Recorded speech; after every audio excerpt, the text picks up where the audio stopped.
Okay, hello everybody. Welcome back. This time, Chapter 6. Well, I've already mentioned several times business intelligence, and that's the focus of the lesson this week.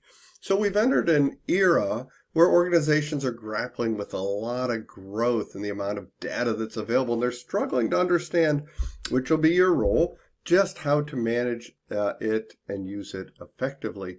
There are a lot of tools and technologies available to take advantage of the big data gathering. And so many of these business intelligence and analytics techniques that we're going to talk about can be used to support decision making along the way. These are the objectives, and I will just scroll through them. You can pause and review them yourself. I think you'll find by the end of this conversation that we will have covered, yes, all of them. That's true. I hope so. Anyhow, let's start with why learn big data and analytics. Well, we find ourselves in this field of study now and into your future. This is the rest of your life. Using big data and analytics is going to be a significant part of your job. So this is just something we have to get used to in terms of decision making, which would include forecasting and other items. Big data then is what we turn to. So we define, we define big data as a term used to describe all of these data collections that are so enormous. I mean, I'm talking in terms of terabytes, right? And so complex, right? From sensor data to social media data, right? Not just direct digits anymore, even images. The traditional data management software, hardware, and analysis processes are just incapable of keeping up.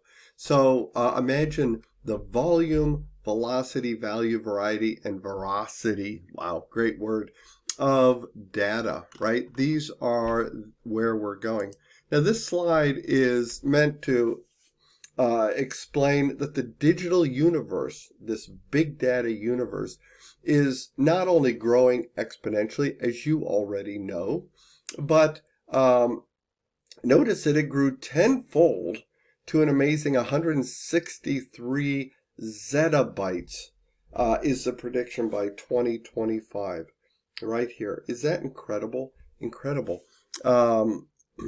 I just don't know. Anyhow, this is a science, and there are many degree programs out there and something that has to be studied. And you'll play a big role as an information systems manager in your organization. Now, sources of that big data, right? I said they're coming from part of the definition of big data is that it's coming from all these disparate sources, right?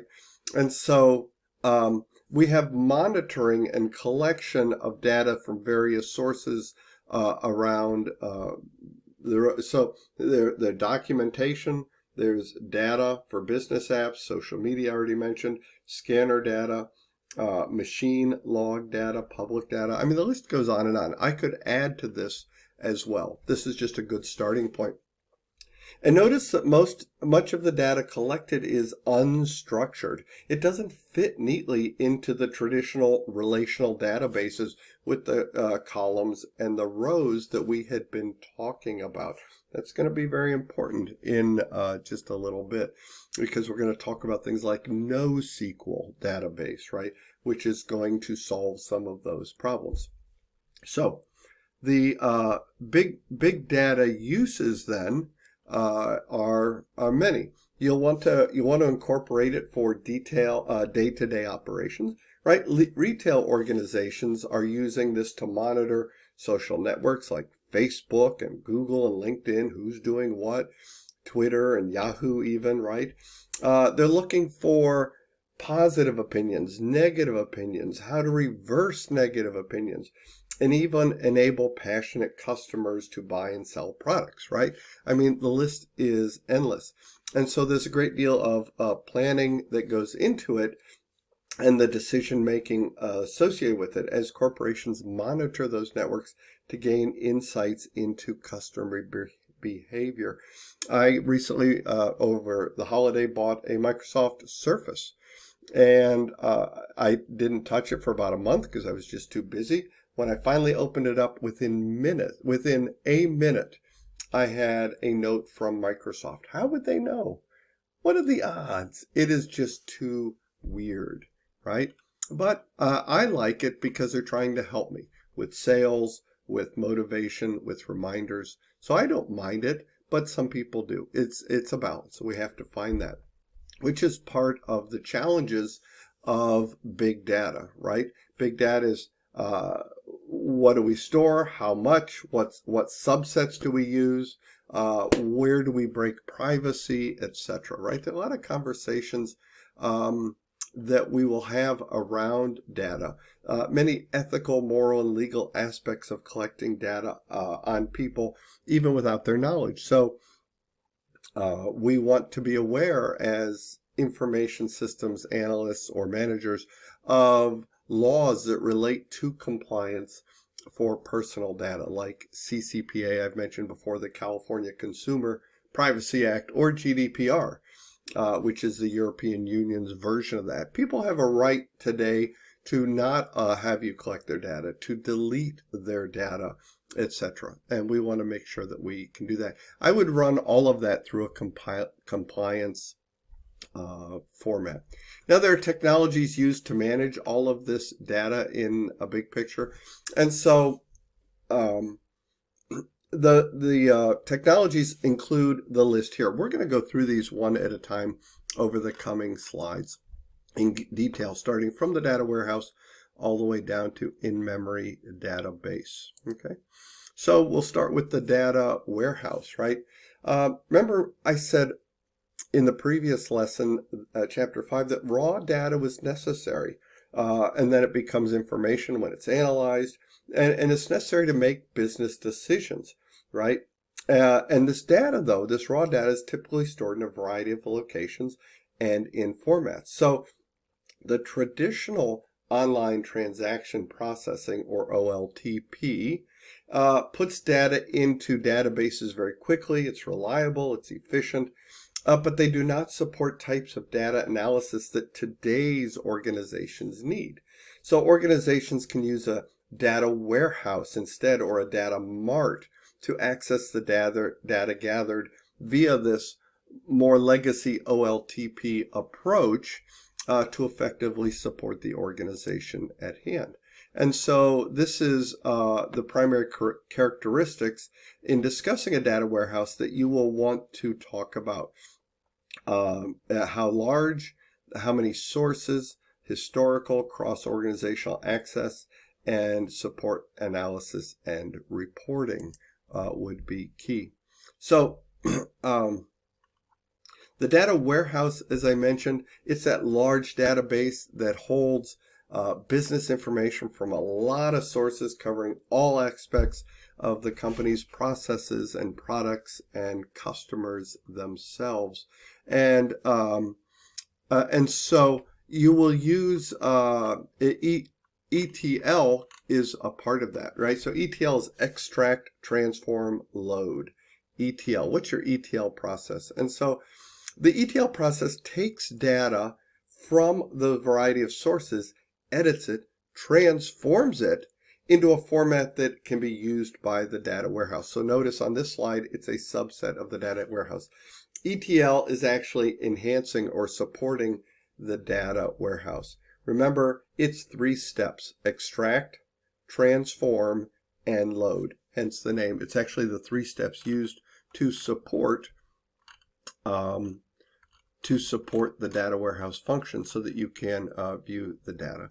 Here is a picture of the elements of a data warehouse for your review that we just talked about.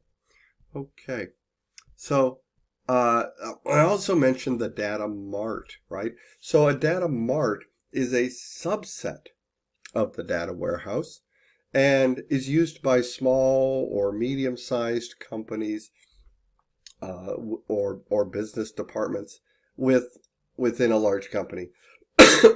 So it's either small, small or medium companies, or small or medium business units within a large company, might use a data mart, is what I was trying to say. Anyhow, and the data marts bring the data warehouse concept to life for you. So you have lots of data from many sources, and all of this is all of that's in one monolithic database, and the data marts are a subset of that for your business. For example, in inventory terms, or your personnel, or your finance terms, right? Those sort of things. It's broken it down into a data mart. Now, a data lake is everything, right? It takes a store everything approach to big data, saving all the data in its raw and unaltered format, right? And so raw data residing in the data lake is available to users, and they can decide just how they want to do it, to glean new insights, right? It can be an advantage. It can also be tricky. So the data lake serves as that definitive source of data in its original unaltered form. That's useful, right?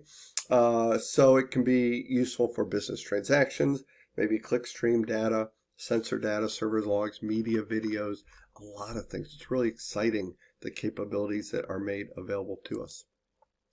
Now, a NoSQL database differs from its SQL database, which we said SQL database is a relational database. Now, a NoSQL database differs from that relational database in that it provides a way to store and then retrieve data that is modeled using some other means other than that simple two-dimensional columns and rows approach. Remember, that was a relational database, and a NoSQL database gives us a means to analyze, collect, analyze, assess, and store data that doesn't fall in neatly into that category. And so NoSQL databases have the capability to spread data over multiple servers so that each server contains a subset of the data. I mean, that's pretty exciting when you have this massive amounts of data. This is called horizontal scaling that enables hundreds of thousands of servers even to operate and manage the data. I did want to point out too, we talked about ACID properties in chapter 5, right? And that NoSQL databases do not conform to the ACID properties when processing transactions. So the NoSQL databases provide for eventual consistency in which the database changes are propagated to all the nodes eventually. Typically it's milliseconds, right? It's very fast. So it is possible that user queries for data might not return the most current data. That's a risk that we take in managing this big data. Now there are, I'm trying to get the slide to change. There we go. 4 categories of these databases. There's key value, document, NoSQL databases, graph, and column. They're defined here on this slide. You can pause it, take a look for yourself.